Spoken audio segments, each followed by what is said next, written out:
สวัสดีค่ะทุกท่านเกษียณมีไฟใจมีฝัน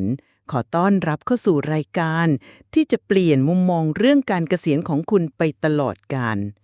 เคยรู้สึกไหมคะว่าการเกษียณมันเหมือนกับการกดปุ่มปิดเครื่องชีวิต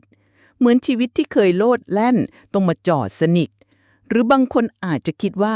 เกษียณแล้วจะเอาเวลาไปทำอะไรจะอยู่เฉยๆได้ยังไงกันถ้าคำถามเหล่านี้วนเวียนอยู่ในหัวคุณแล้วก็คุณมาถูกที่แล้วค่ะเพราะวันนี้ป้ามีเรื่องจะมาเล่าให้ฟังประสบการณ์ตรงจากคนที่เคยกลัวการเกษียณสุดขีดแต่ตอนนี้บอกเลยว่านี่แหละคือช่วงเวลาที่ดีที่สุดในชีวิตเอาละค่ะไม่ต้องเกริ่นเยอะให้เสียเวลาเรามาดำดิ่งสู่โลกของการเกษียณที่ไม่ธรรมดากันเลยดีกว่าค่ะเกษียณแล้วจะเอาไงต่อดีชีวิตนี้จำได้ไหมคะว่าตอนใกล้เกษียณใหม่ๆป้าเองก็เป็นคนหนึ่งที่นั่งกุมขมับคิดแล้วคิดอีกว่าฉันจะทำอะไรกับชีวิตที่เหลืออยู่ดีตลอดชีวิตทำงานเราเคยมีตารางเวลาที่แน่นเอียดตื่นเช้าไปทำงานกลับบ้านทานข้าวนอนวนไปวนมาพอถึงวันที่จะไม่ต้องทำอะไรแบบนั้นแล้ว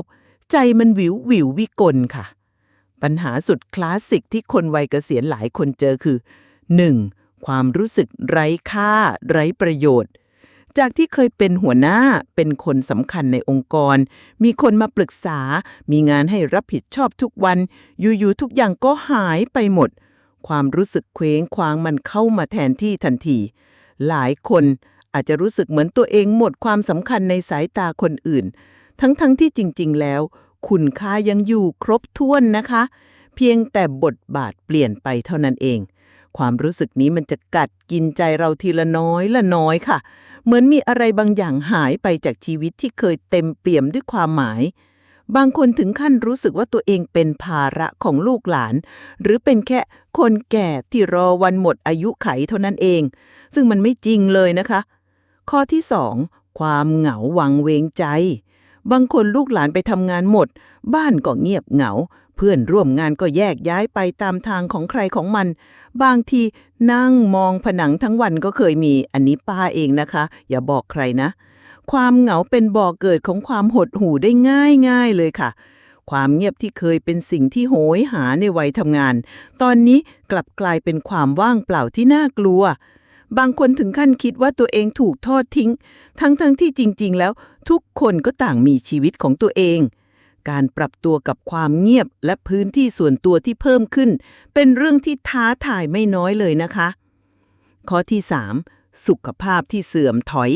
พอไม่ต้องออกไปไหนไม่ได้ขยับตัวเยอะเท่าเดิมบางคนก็ปล่อยเนื้อปล่อยตัวน้ำหนักขึ้นโรคภัยถามหา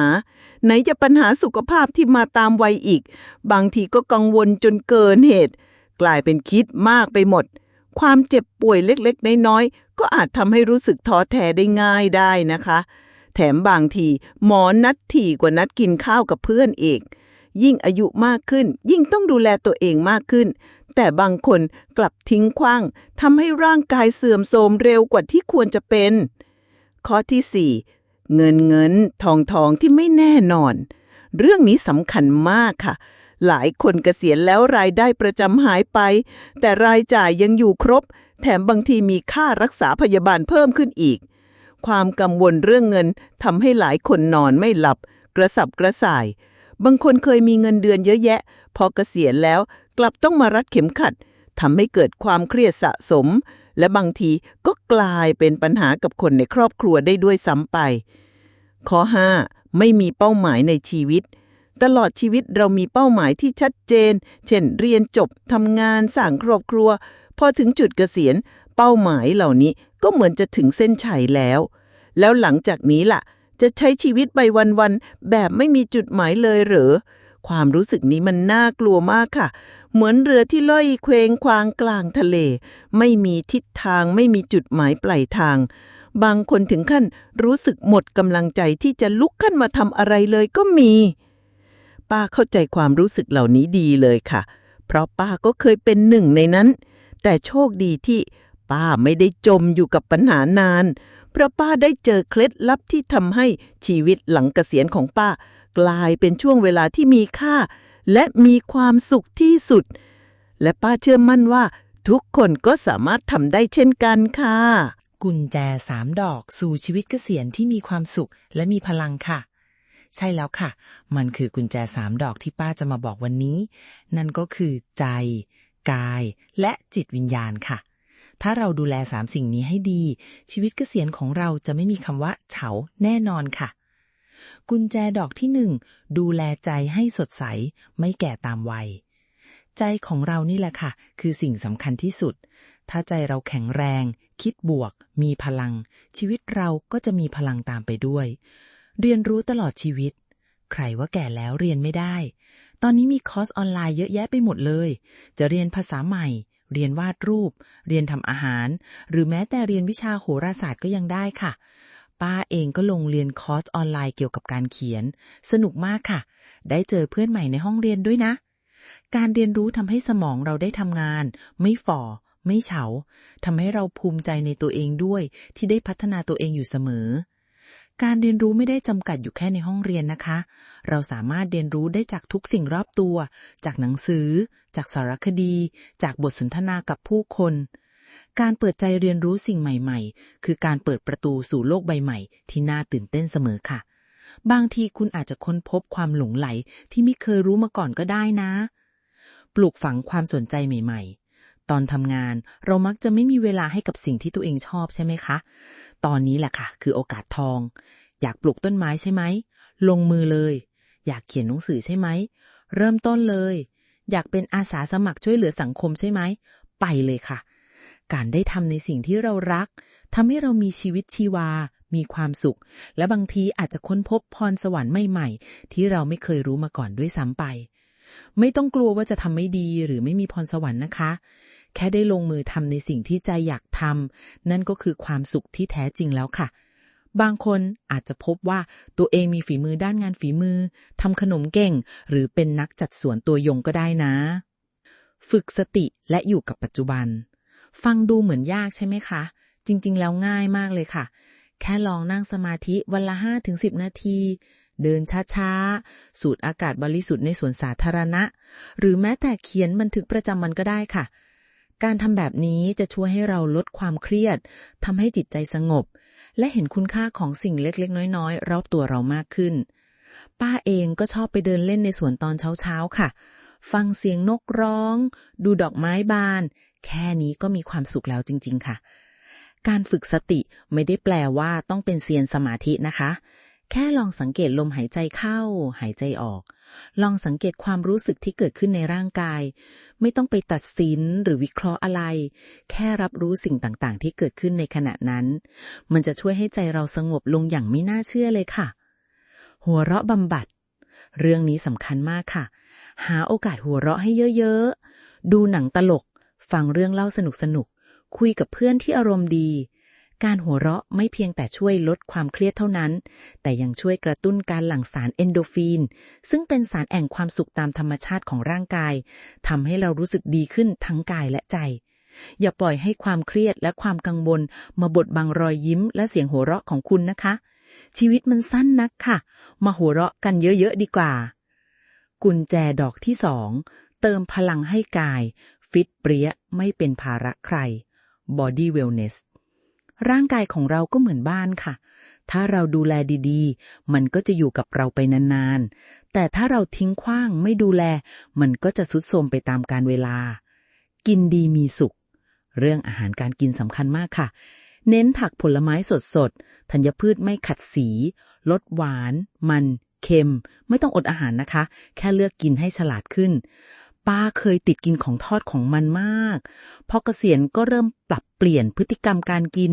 หันไปทำอาหารคลีนเองบ้างลองเมนูใหม่ๆที่มีประโยชน์ตอนนี้รู้สึกตัวเบาสบายสุขภาพดีขึ้นเยอะเลยค่ะจำไว้ว่าเรากินอะไรเราก็เป็นอย่างนั้นนะคะการเลือกกินอาหารที่มีประโยชน์คือการลงทุนที่คุ้มค่าที่สุดสำหรับสุขภาพในระยะยาวค่ะไม่ต้องเคร่งครัดจนเกินไปแค่รู้จักเลือกและปรับสมดุลให้เหมาะสมกับร่างกายของเราก็พอแล้วค่ะขยับกายสบายใจไม่จำเป็นต้องเข้ายิมหนักๆเลยค่ะแค่เดินวันละ30 นาทีว่ายน้ำเบาๆหรือเต้นแอโรบิกในบ้านตามคลิปใน YouTube ก็ได้ค่ะ การเคลื่อนไหวร่างกายจะช่วยให้เรามีกำลังวังชา กระดูกและข้อแข็งแรง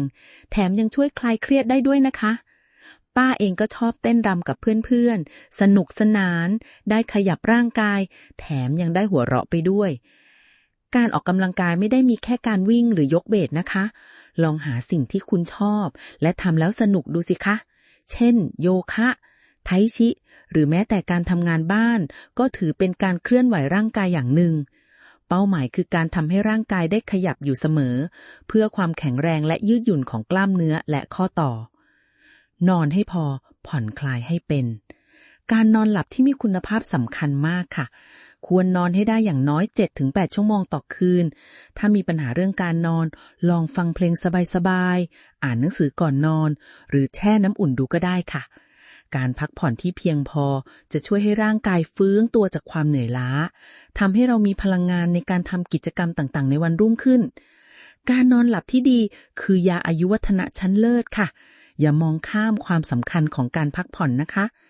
บางทีแค่ได้งีบสั้นๆในช่วงบ่ายก็ช่วยให้ร่างกายสดชื่นขึ้นได้มากแล้วค่ะ ตรวจสุขภาพประจำปี เรื่องนี้ป้าขอเน้นย้ำเลยนะคะ อย่ากลัวหมอค่ะ การตรวจสุขภาพประจำปีเป็นสิ่งสำคัญมากที่จะช่วยให้เราทราบถึงความผิดปกติของร่างกายตั้งแต่เนิ่นๆเพื่อจะได้รักษาและดูแลตัวเองได้ทันท่วงทีป้าเองก็เคยคิดว่าตัวเองแข็งแรงดีไม่ต้องตรวจก็ได้แต่พอได้ตรวจแล้วถึงรู้ว่ามีอะไรบางอย่างที่ต้องดูแลเป็นพิเศษการรู้เท่าทันร่างกายของเราจะทำให้เราใช้ชีวิตได้อย่างสบายใจไม่ต้องมานั่งกังวลในภายหลังค่ะกุญแจดอกที่ 3 บำรุงจิตวิญญาณให้เต็มอิ่มมีความหมาย Spirit Wellness จิตวิญญาณของเราคือแก่นแท้ของชีวิตค่ะถ้าจิตวิญญาณเราเบิกบานเราก็จะรู้สึกเติมเต็มและมีความสุขจากภายในเชื่อมสัมพันธ์กับคนที่รักช่วงเวลาเกษียณคือโอกาสทองในการใช้เวลากับครอบครัวและเพื่อนฝูงโทรหาลูกหลานบ่อยๆชวนเพื่อนเก่ามาทานข้าวหรือเข้าร่วมกิจกรรมในชุมชนการได้แบ่งปันเรื่องราวหัวเราะไปด้วยกัน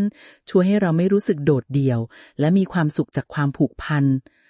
ป้าชอบจัดปาร์ตี้เล็กๆในสวนหลังบ้านชวนเพื่อนบ้านมาจิบชาคุยกันเรื่องต้นไม้เรื่องสุขภาพแค่นี้ก็ได้เติมเต็มความสุขแล้วค่ะมนุษย์เป็นสัตว์สังคมค่ะการได้เชื่อมโยงกับผู้อื่นการได้รู้สึกเป็นส่วนหนึ่งของกลุ่มทำให้เรารู้สึกมีคุณค่าและมีความสุขอย่าปิดกั้นตัวเองนะคะลองเปิดใจสร้างความสัมพันธ์ใหม่ๆหรือฟื้นฟูความสัมพันธ์เก่าๆที่เคยมีให้กลับมามีชีวิตชีวาอีกครั้งค้นพบความหมายของชีวิตเกษียณแล้วไม่ได้แปลว่าเราหมดความหมายนะคะลองมองหาสิ่งที่เราสามารถช่วยเหลือสังคมได้เช่นเป็นอาสาสมัครที่โรงพยาบาลสอนหนังสือให้กับเด็กๆหรือใช้ความรู้และประสบการณ์ที่เรามีไปให้คำปรึกษาคนอื่นๆการได้ให้และการได้ทำประโยชน์เพื่อผู้อื่นจะทำให้เราค้นพบความหมายและคุณค่าในตัวเองอีกครั้งความสุขที่แท้จริงไม่ได้อยู่ที่การได้รับเพียงอย่างเดียวแต่อยู่ที่การให้ด้วยค่ะการได้ทำประโยชน์เพื่อผู้อื่นการได้เห็นรอยยิ้มของคนที่เราช่วยเหลือมันเป็นความรู้สึกที่ยิ่งใหญ่และเติมเต็มจิตวิญญาณได้อย่างแท้จริงฝึกขอบคุณสิ่งดีๆในชีวิตลองเขียนบันทึกความขอบคุณดูไหมคะทุกวันก่อนนอนลองนึกถึงสิ่งดีๆที่เกิดขึ้นในวันนี้ไม่ว่าจะเป็นเรื่องเล็กน้อยแค่ไหนก็ตามเช่นขอบคุณที่วันนี้ได้เห็นดอกไม้สวยๆขอบคุณที่ได้กินอาหารอร่อยๆขอบคุณที่ได้คุยกับคนที่รักการฝึกขอบคุณจะช่วยให้เรามองโลกในแง่บวกมากขึ้นเห็นคุณค่าของชีวิตและรู้สึกเติมเต็มจากภายในการมองเห็นสิ่งดีๆในชีวิตแม้จะเป็นเรื่องเล็กน้อยก็จะช่วยให้เรามีพลังงานบวกในการใช้ชีวิตและมีความสุขกับทุกๆวันที่ผ่านไปเชื่อมโยงกับธรรมชาติการได้ออกไปสัมผัสธรรมชาติไม่ว่าจะเป็นการเดินเล่นในสวนสาธารณะนั่งมองท้องฟ้าหรือแม้แต่แค่ปลูกต้นไม้ในกระถางเล็กๆก็ช่วยให้จิตใจเราสงบและผ่อนคลายได้นะคะการอยู่ใกล้ชิดธรรมชาติช่วยให้เราได้พักผ่อนทั้งกายและใจและเชื่อมโยงกับสิ่งศักดิ์สิทธิ์ที่อยู่รอบตัวเราค่ะบางทีคำตอบของปัญหาที่เรากำลังเผชิญอยู่อาจจะซ่อนอยู่ในความสงบของธรรมชาติก็ได้นะคะฝึกให้อภัยและปล่อยวางอันนี้สำคัญไม่แพ้เรื่องอื่นๆเลยค่ะ ชีวิตที่ผ่านมาเราอาจจะเคยแบกความโกรธความแค้นความผิดหวังไว้มากมายตอนนี้ล่ะค่ะคือเวลาที่เราจะปลดปล่อยสิ่งเหล่านั้นออกไปการให้อภัยตัวเองและผู้อื่นจะช่วยปลดเปลื้องภาระหนักออกจากใจทำให้จิตวิญญาณของเราเบาสบายและพร้อมที่จะก้าวเดินต่อไปข้างหน้าอย่างมีความสุขชีวิตเกษียณของป้าเองนี่แหละตอนที่ป้าเกษียณใหม่ๆป้าเป็นคนขี้กังวลเรื่องเงินมากๆค่ะกลัวว่าเงินบำนาญจะไม่พอใช้กลัวว่าค่าใช้จ่ายต่างๆจะเพิ่มขึ้นจนควบคุมไม่ได้ป้าเลยเริ่มศึกษาเรื่องการเงินอย่างจริงจังค่ะป้าแก้ปัญหาเรื่องเงินยังไงน่ะล่ะคะทำบัญชีรายรับรายจ่ายอันเนี้ยสำคัญมากค่ะทำให้รู้ว่าเงินเข้าออกเท่าไหร่ตรงไหนที่ฟุ่มเฟือยก็ตัดออกไปค่ะป้าจดทุกบาททุกสตางค์ที่ใช้ไปเลยนะคะตอนแรกก็รู้สึกว่ายุ่งยากแต่พอทำไปสักพักก็ชินและทำให้เราเห็นภาพรวมของค่าใช้จ่ายได้ชัดเจนขึ้นมากค่ะมองหาช่องทางสร้างรายได้เสริมป้าไม่ได้อยากทำงานประจำแล้วแต่ก็อยากมีรายได้เสริมเล็กๆน้อยๆป้าเลยเริ่มทำขนมขายออนไลน์ค่ะจากที่เคยทำแค่ทานเอง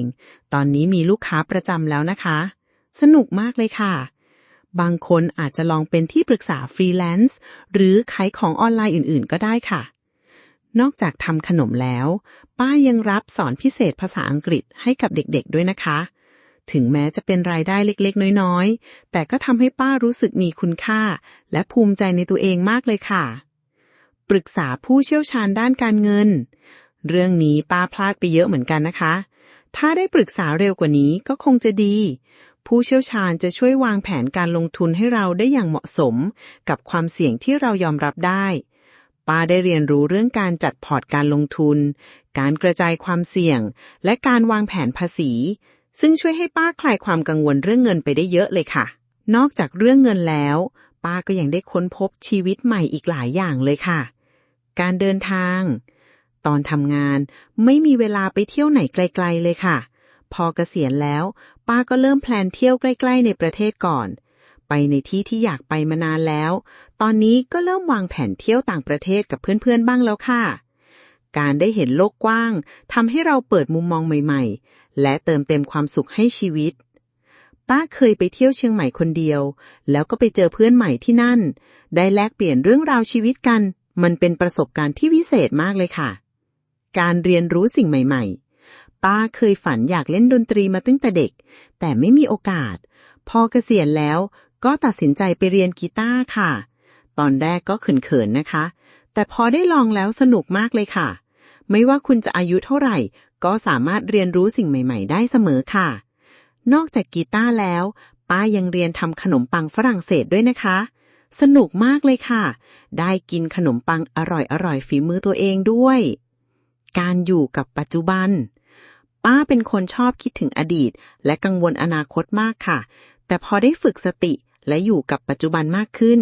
ทำให้ป้ารู้สึกสงบและมีความสุขกับสิ่งเล็กๆน้อยๆรอบตัว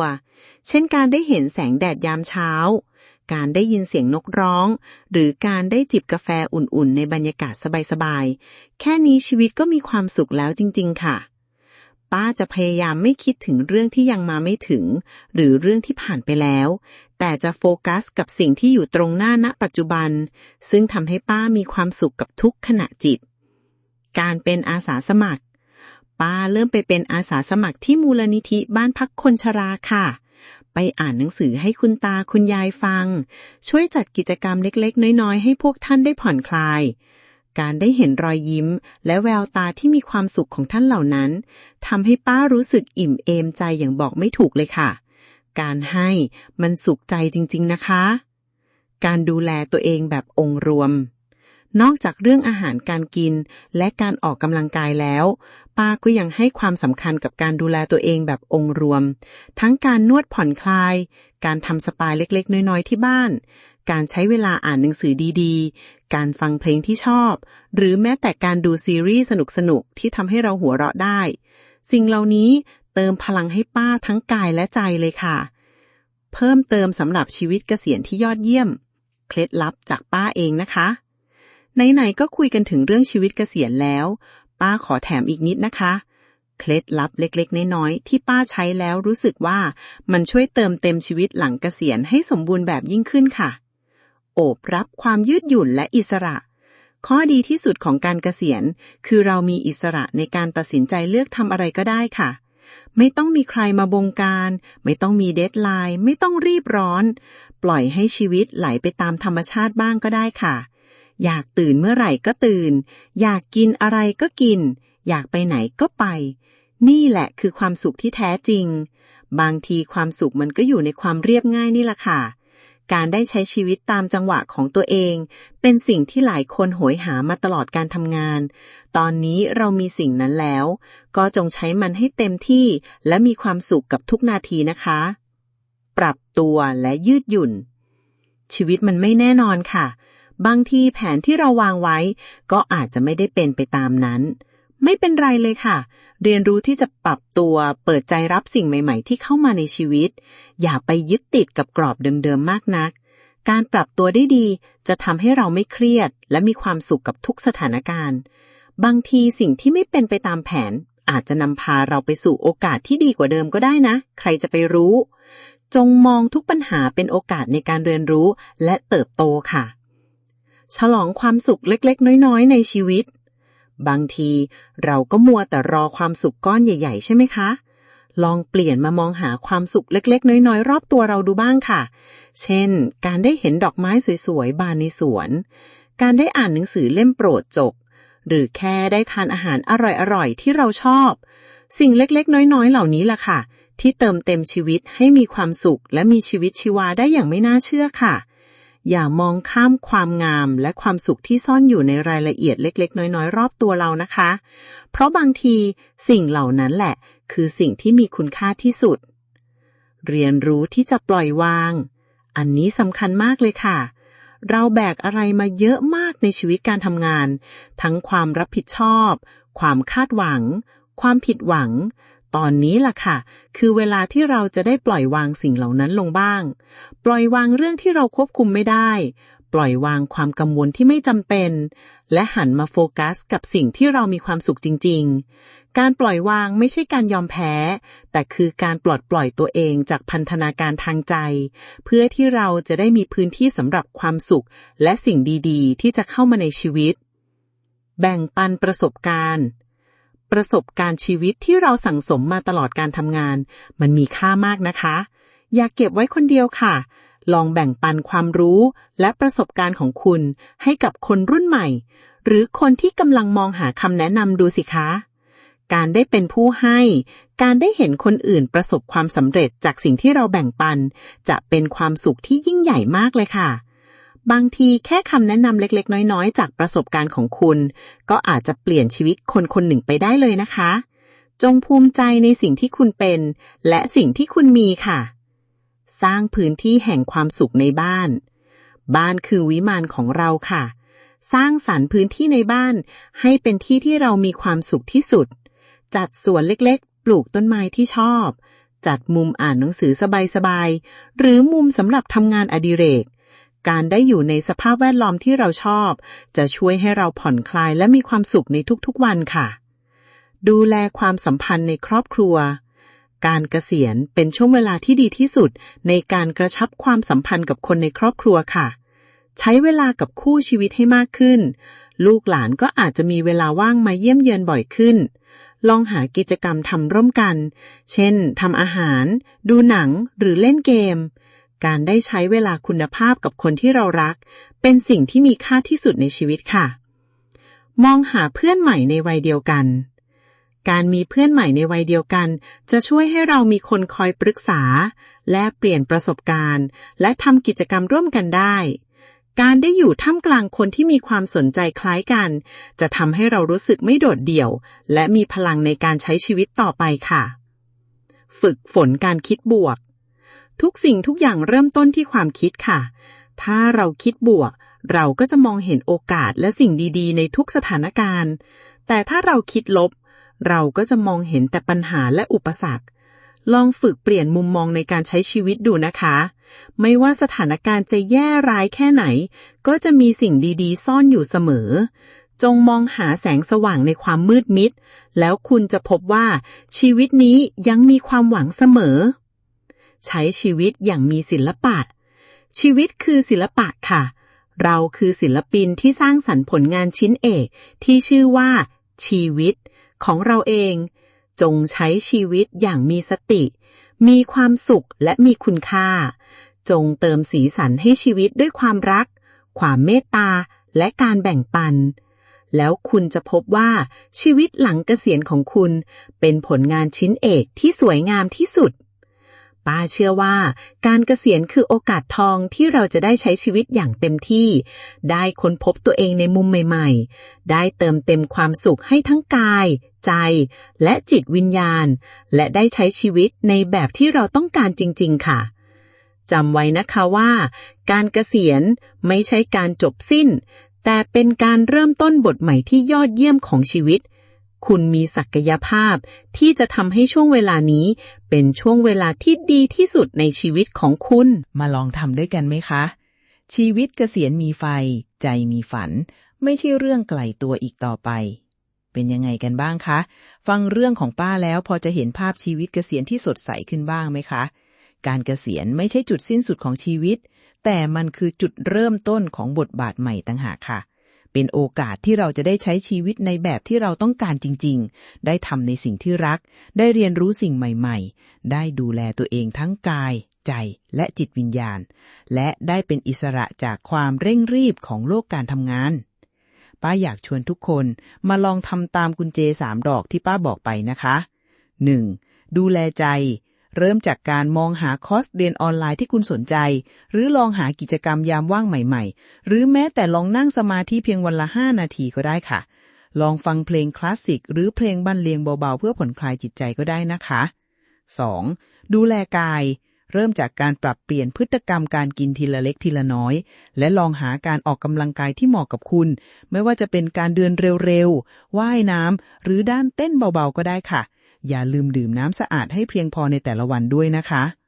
3. ดูแลจิตวิญญาณลองโทรหาคนที่คุณรักบ่อยๆหรือลองมองหางานอาสาสมัครที่คุณสนใจและอย่าลืมฝึกขอบคุณสิ่งดีๆในชีวิตทุกวันนะคะลองเขียนบันทึกความฝันและความปรารถนาของคุณดูบ้างก็ได้ค่ะชีวิตมันสั้นค่ะอย่าปล่อยให้ความกลัวและความกังวลมาขโมยความสุขของเราไปเลยนะคะมาเปลี่ยนมุมมองเรื่องการเกษียณไปด้วยกันค่ะให้มันเป็นช่วงเวลาแห่งการค้นพบการเติบโตและการใช้ชีวิตอย่างมีความสุขและมีความหมายที่สุดและป้าอยากจะทิ้งท้ายด้วยคำพูดที่ป้าใช้เตือนตัวเองอยู่เสมอว่าเกษียณไม่ได้แปลว่าแก่แต่แปลว่าอิสระอิสระที่จะเลือกใช้ชีวิตในแบบที่เราต้องการอิสระที่จะดูแลตัวเองอย่างเต็มที่และอิสระที่จะสร้างสรรค์สิ่งดีๆให้กับโลกใบนี้เชื่อเถอะค่ะว่าคุณก็ทำได้เพียงแค่เริ่มต้นจากก้าวเล็กๆวันละนิดวันละหน่อยคุณจะเห็นความเปลี่ยนแปลงที่ยิ่งใหญ่เกิดขึ้นในชีวิตคุณอย่างแน่นอนสุดท้ายนี้ป้าขอเป็นกำลังใจให้ทุกท่านที่กำลังก้าวเข้าสู่ช่วงเกษียณหรือกำลังวางแผนสำหรับการเกษียณขอให้ทุกท่านใช้ชีวิตในช่วงนี้อย่างมีความสุขมีพลังและมีไฟในการสร้างสรรค์สิ่งดีๆให้กับตัวเองและคนรอบข้างนะคะจำไว้ว่าคุณไม่ได้อยู่คนเดียวค่ะเราทุกคนคือครอบครัวเกษียณมีไฟใจมีฝันที่จะเดินหน้าไปด้วยกันถ้าคุณชอบเรื่องราวของป้าในวันนี้ช่วยกดไลค์กดแชร์และกดติดตามช่องเกษียณมีไฟใจมีฝันของป้าด้วยนะคะทุกการสนับสนุนของทุกคนคือกำลังใจสำคัญที่จะทำให้ป้ามีไฟมาแบ่งปันเรื่องราวดีๆแบบนี้ต่อไปและถ้าใครอยากสนับสนุนค่ากาแฟให้ป้ามีแรงทำคลิปดีๆแบบนี้ต่อไปสามารถโดเนทให้ป้าได้ที่ลิงก์ Buy Me a Coffee ด้านล่างคลิปนี้เลยนะคะขอบคุณมากๆค่ะแล้วพบกันใหม่ในตอนหน้าสวัสดีค่ะ